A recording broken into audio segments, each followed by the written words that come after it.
अस्सलाम वालेकुम students, good morning, good evening, good afternoon. लग तो आप लोग सब ठीक ही रहे हैं। स्टूडेंट्स, आप लोग इस वीडियोस को कंप्लीट देखिएगा और इस वीडियो में जो भी कंसेप्ट है, जो भी क्वेश्चन सॉल्व किए गया है, जो भी डेफिनेशन है, उसको मैं आप लोगों को अच्छे तरीके से समझाने की कोशिश करूँगा। अगर बिलफर्ज आप लोगों को समझ नहीं आती तो आप लोग इसको रिवाइंड करके देखें, बार बार देखें और देखनी आप लोगों ने पूरी वीडियो ज़रूर है। अगर कोई कमी पेशी रह जाती है, आप लोगों को किसी बार की समझ नहीं आती, आप लोग कमेंट्स कीजिए, कमेंट्स में आप लोगों को फिर समझाने की कोशिश करूँगा। चलते हैं अब लेक्चर की सेकेंड ईयर क्लास का फर्स्ट यूनिट स्टार्ट करने लगे हैं, फंक्शन एंड लिमिट। अब फंक्शन समझाने से पहले मैं आप लोगों को थोड़ा सा सेट रिवाइज कर देता हूँ। सेट क्या होता है? Collection of well defined objects are called the set. Definition हम लोग सेट की कई तरीक़ों से कर सकते हैं। सिंपल डेफिनेशन क्या है? Collection of well defined objects are called set. Well defined object की कलेक्शन को हम लोग क्या कहेंगे? सेट कहते हैं। अब फर्ज करते हैं एक सेट है हमारे पास 1 2 3। फर्स्ट 3 नेचुरल नंबर का सेट है। एक सेट क्या है? 2 और 3। पहले सेट में कितने एलिमेंट है? 3 एलिमेंट है। दूसरे सेट में कितने एलिमेंट है? 2 एलिमेंट। अब हम लोग क्या कह सकते हैं? ये सेट है। वेल डिफाइंड ऑब्जेक्ट क्या होते हैं? सेट होते हैं।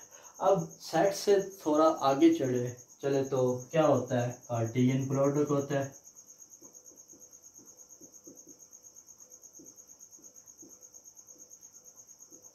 कार्टेशियन प्रोडक्ट क्या चीज़ है?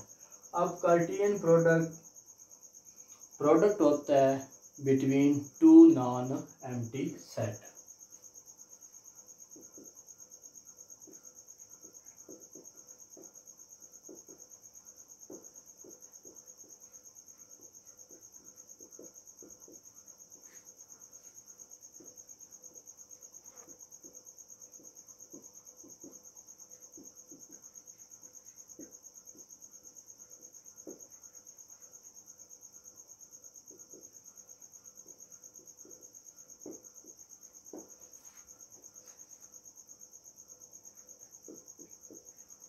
फर्ज करते हैं यही 2 एलिमेंट है, ए और बी, नॉन एम्प्टी सेट है। इन्हीं सेट की मल्टीप्लिकेशन होगी, उसको हम लोग क्या कहेंगे? Cartesian product. जिस वक्त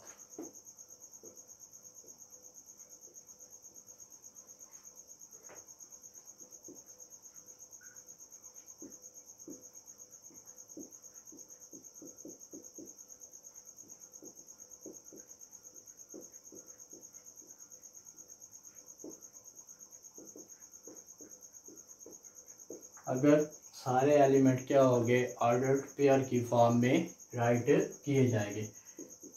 ए cross B X Y such that X belong to A and Y belong to B. जो ए क्रॉस बी में पहला एलिमेंट होगा वो एक्स का हो और दूसरा एलिमेंट क्या हो? वाई वाला। वो किस सेट का होना चाहिए? बी का। अब फर्ज करते हैं ये सेट है, ए है, इसके एलिमेंट क्या है? 1 2 3। ये दूसरा सेट है बी, इसके एलिमेंट क्या है? 2 और 3। अब सेट ए के सारे एलिमेंट्स को बी के साथ रिलेट करके राइट करना है। किस फॉर्म में राइट करना है? ऑर्डर्ड पेयर की फॉर्म में। पहले 1 को 2 से, फिर 1 को 3 से, उसके बाद 1 को 2 से, फिर 2 को 3 से, फिर 2 को 2 से और 3 को 3 से राइट करेंगे। ए क्रॉस बी क्या बन जाएगा? 1 को 2 से, फिर 1 को 3 से, देन 2 को 2 से, फिर 2 को 3 से, 3 को 2 से और फिर क्या आ गया? 3 को 3 से। ठीक हो गया? ये हमारा क्या हो गया? Cartesian product. अब इसी कार्टेशियन प्रोडक्ट में से हम लोग क्या करते हैं, फंक्शन बनाते हैं। इसी कार्टेशियन प्रोडक्ट से हम लोग क्या करेंगे, फंक्शन बनाएंगे। कह सकते हैं कि इससे फंक्शन बनाया जा सकता है। अब कार्टेशियन प्रोडक्ट से एडवांस चीज़ हम लोगों ने क्या पढ़नी है, फंक्शन पढ़ना है। क्या पढ़ना है, फंक्शन पढ़ना है।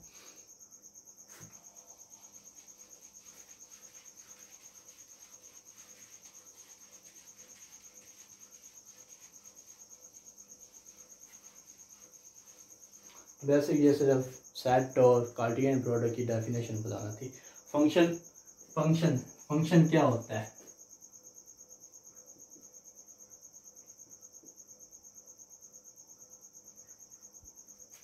Function is rule. रूल भी कह सकते हैं, मैनर,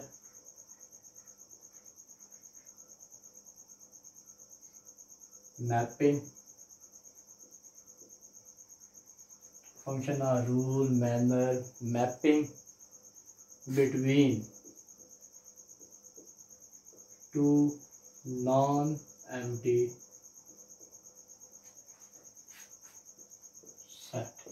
फंक्शन क्या है, रूल भी हो सकता है, रूल भी कह सकते हैं, मैनर और mapping between two non empty set A and B. कोई से भी दो नॉन एम्प्टी सेट हो सकते हैं। मैंने यहाँ पे क्या यूज किया है, ए और B. each and every element of set A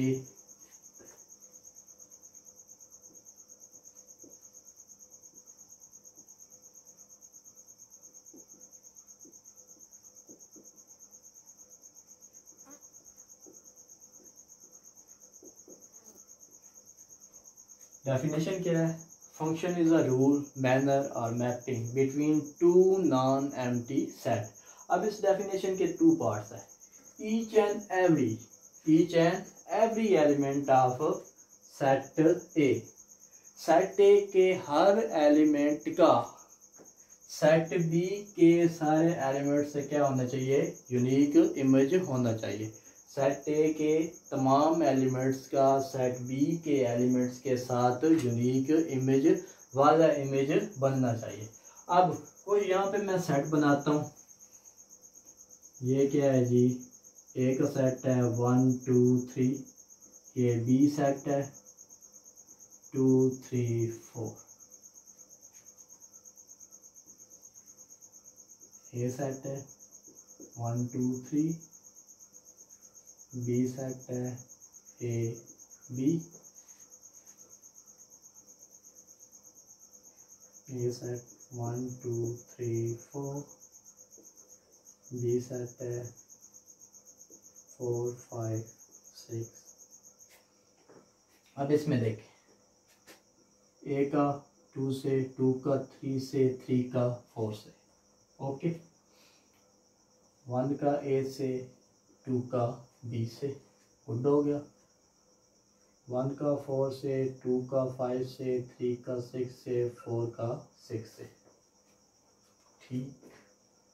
आगे ये ए सेट है, अब 1 2 3 4, ये बी सेट है 4 ए, चलो राइट, ये 4 ए बी एंड सी। 4 का ए से, उसके बाद 2 का बी से, और 3 का सी से, 4 का ए से, ओके। अब ये के का सेट है 1 2 3 4, ये बी का सेट है ए बी सी डी। अब ए का इससे, ठीक होगा। अब 3 का सी से, 3 का डी से एंड 4 का डी से। अब ये कुछ मैंने सेट बनाया है। अब इनमें से हम लोगों ने बताना है कि इसमें से कौन सा फंक्शन है, कौन सा फंक्शन नहीं है। अब यहाँ पे देखिए, ए का सेट है, बी का सेट है। क्या कहता है, each and every element of set A के हर एलिमेंट का सेट बी में क्या होना चाहिए, इमेज होना चाहिए। ये तो क्या है, वाजा वाजा इमेज बन रही है, ये हम लोग क्या कहेंगे, ये तो फंक्शन है हमारा। ठीक हो गया। इसमें सेकंड में देखिए, 1 का ए से 2 का बी से सेट ए का एक एलिमेंट यूज नहीं हो रहा, इसलिए हम लोग क्या कहेंगे, ये फंक्शन नहीं है, फंक्शन नहीं है। अब यहाँ पे देखिए, इसमें ए के सारे एलिमेंट्स का बी में इमेज है, हम लोग कह सकते हैं ये फंक्शन है या फंक्शन नहीं है। मे भी ये फंक्शन हो, मे भी ये फंक्शन ना हो, अब इस पे कुछ बात नहीं कर सकता। ठीक है।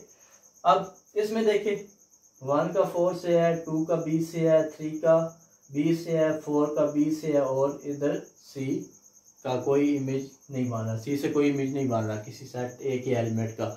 मे भी ये फंक्शन हो, मे भी ये फंक्शन ना हो। ए और बी का सेट है, इसमें देखिए 1 का ए से है, 2 का बी ए से है, 3 का बी से है, 3 का सी से है, 4 का डी से। मे भी ये फंक्शन हो, मे भी ये फंक्शन ना हो। अब यहाँ पे हम लोग एक जनरल एग्जांपल लेते हैं, इसको मैं क्या कहता हूँ, ये सेट ऑफ सन है और ये सेट ऑफ फादर है। ठीक हो गया। ये भी son father, son father, son father, son and father हो गया। ठीक हो गया। अब एक बाप एक बेटा, एक बाप एक बेटा, एक बाप एक बेटा। ठीक हो गया। होता है एक बाप का एक बेटा, हो सकता है एक बाप का एक बेटा, सारे एक ही है। ये तो हमारा क्या फंक्शन है, सारे सेट के एलिमेंट यूज हो रहे थे। ठीक हो गया। दूसरे में देखें, ये तो फंक्शन है ही नहीं, इसमें सेट ए का एक एलिमेंट यूज नहीं हो रहा, ये तो पक्का आप लोग का फंक्शन नहीं है। अब इसमें देखिए, एक बाप एक बेटा, एक बाप, बाप का क्या है, एक बेटा है, 2 और 5 है, इसमें एक बाप एक बेटा। अब ऐसे बाप भी तो होते हैं जिनके क्या होते हैं, 2 बेटे हो सकते हैं, होते हैं ना, तो इसलिए ये हम लोग क्या कहेंगे, ये हमारा फंक्शन है। क्या है, फंक्शन है। इसमें आते हैं, ये क्या है, एक बाप एक बेटा, एक बाप एक बेटा, एक बाप 2 बेटे। अब ऐसे वालिदैन भी तो होते हैं जिनकी औलाद नहीं होती, इसलिए ये क्या होगा, फंक्शन होगा। क्या है, फंक्शन है। अब इसमें आए, एक बाप 2 बेटे, एक बाप 2 बेटे। अब यहाँ पे देखिए, बाप 2 बन जाए, बेटा 1 बने, ऐसा कभी हुआ है कि किसी के 2 बाप हो, तो इसलिए ये हमारा क्या होगा, फंक्शन नहीं होगा, फंक्शन नहीं। कभी पॉसिबल नहीं है कि किसी एक बेटे के 2 बाप हो जाए, इसलिए हम लोग क्या कहेंगे, ये फंक्शन नहीं है। अब क्या है जी, सेट ए के सारे एलिमेंट होने चाहिए, सेट ए के सारे एलिमेंट होने चाहिए, और सेट बी के सारे एलिमेंट यूज हो, लेकिन सेट बी का कोई एक एलिमेंट यूज ना हो, तो फिर भी हम लोग क्या कह सकते हैं, फंक्शन है। ठीक हो गया। उसके बाद किसी भी सेट ए के एक एलिमेंट का सेट बी में 2 एलिमेंट्स के साथ इमेज नहीं हो सकता। सेट ए के एक एलिमेंट का सेट बी के 2 एलिमेंट्स के साथ इमेज नहीं हो सकता। अगर होगा तो वो फंक्शन नहीं होगा। अगर सेट ए के 2 एलिमेंट्स का सेट बी के किसी एक एलिमेंट्स के साथ इमेज बनता है, तो वो क्या होगा, हमारा फंक्शन होगा। वो क्या होगा, फंक्शन होगा। फंक्शन की बात समझ आ गई। अब इसकी एग्जांपल हम लोग एक इस तरीके से भी ले सकते हैं। ये हमारी क्या है, एक इनपुट x है, किसी भी फंक्शन f पे अप्लाइड हो रही है, तो आउटपुट हमें क्या मिलता है, f ऑफ x। फंक्शन को हम लोग किस फॉर्म में भी राइट कर सकते हैं, y equal to f of x, y equal to f of x। इस फॉर्म में भी हम लोग क्या कर सकते हैं, फंक्शन को राइट कर सकते हैं। इसमें क्या है, y क्या होता है, डिपेंड करता है x की वैल्यू पे। वाई क्या करता है, डिपेंड करता है एक्स की वैल्यू पे, और एक्स हमारा क्या होता है, इंडिपेंडेंट होता है। एक्स क्या होता है, इंडिपेंडेंट होता है, और वाई क्या होता है, ऑलवेज डिपेंड करता है एक्स पे। ठीक हो गया। अब जो सेट ए के एलिमेंट होंगे उसको हम लोग क्या कहते हैं, डोमेन। सेट ए के एलिमेंट्स को क्या कहा जाता है, डोमेन, और सेट बी के एलिमेंट्स को हम लोग क्या कहेंगे, रेंज। सेट ए के सारे एलिमेंट्स क्या हो गए, रेंज में कंसिडर किए जाते हैं, और सेट बी के एलिमेंट्स को हम लोग क्या कहते हैं, रेंज ऑफ द फंक्शन, और सेट ए को क्या कहते हैं, डोमेन ऑफ द फंक्शन कहा जाता है। ओके, क्लियर है। आप हमारे चैनल के सब्सक्राइबर नहीं है तो काइंडली हमारे चैनल को सब्सक्राइब कर ले, साथ बेल आइकन को भी प्रेस कर दे, और वीडियोस को लाइक ज़रूर कीजिएगा। अल्लाह हाफिज़।